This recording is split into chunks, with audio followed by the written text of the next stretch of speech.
ഇന്ന് അമ്മ എന്നെ വീടിൽ നിന്ന് പുറത്താക്കി എങ്ങനെയാലും ഇതെല്ലാം പൊടി പിടിച്ചോണ്ട് വരാൻ പറഞ്ഞു. അതിനുവേണ്ടി ഞാൻ കറങ്ങിയ കറക്കത്തിൽ വണ്ടിയുടെ പെട്രോളും തീർന്നു. നാട്ടിലാണെങ്കിൽ മിൽസ് ഒക്കെ അടുത്ത് തന്നെ ആയിരിക്കും, പക്ഷെ സിറ്റീസിൽ മിൽസ് തേടിക്കുന്ന വളരെ പാടാ. ഇനി വീട്ടിൽ തന്നെ മാവ് പൊടിക്കാൻ ഈ ഇൻസ്റ്റന്റ് ഗ്രൈൻഡറിനെ മേടിച്ചു. ഇതിന്റെ പ്രൈസ് കൂടുതലാണ്, പക്ഷെ ഇതിന് നിറയെ യൂസ് കേസസ് ഉണ്ട്. മില്ലിന്റെ കൂടെ 3 ജാർസ് വരുന്നുണ്ട്. സോ ഇതിനെ നോർമൽ മിക്സി ആയിട്ടും യൂസ് ചെയ്യാം. ഇതിൽ 4 അറ്റാച്ച്മെന്റ്സ് ഉണ്ട്. സോ ഞങ്ങൾ ഗ്രൈൻഡ് ചെയ്യുന്ന ഇൻഗ്രീഡിയന്റിനെ പറ്റി യൂസ് ചെയ്യാം.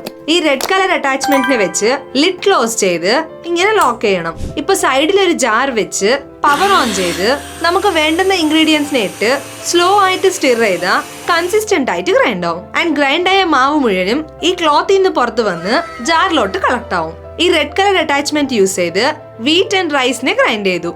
ആൻഡ് ഈ അറ്റാച്ച്മെന്റ് ഫിക്സ് ചെയ്ത് കൊറിയാണ്ടർ ആൻഡ് പൾസസ് ഒക്കെ പൊടിക്കാം. ഇത് ഓപ്പൺ ചെയ്താ കാണാൻ ഒരു മിനി ഫ്ലോർ മിൽ പോലെ ഉണ്ട്, പക്ഷെ സൗണ്ട് മാത്രം നോർമൽ മിക്സിനെക്കാട്ടിലും ഭയങ്കര കൂടുതലാണ്. ആൻഡ് മാവ് പൊടിക്കാൻ നേരം മാസ്ക് വയ്ക്കാൻ മറക്കല്ലേ. ഈ പ്രൊഡക്റ്റിന്റെ ലിങ്ക് ബയോയിൽ കൊടുത്തിട്ടുണ്ട്.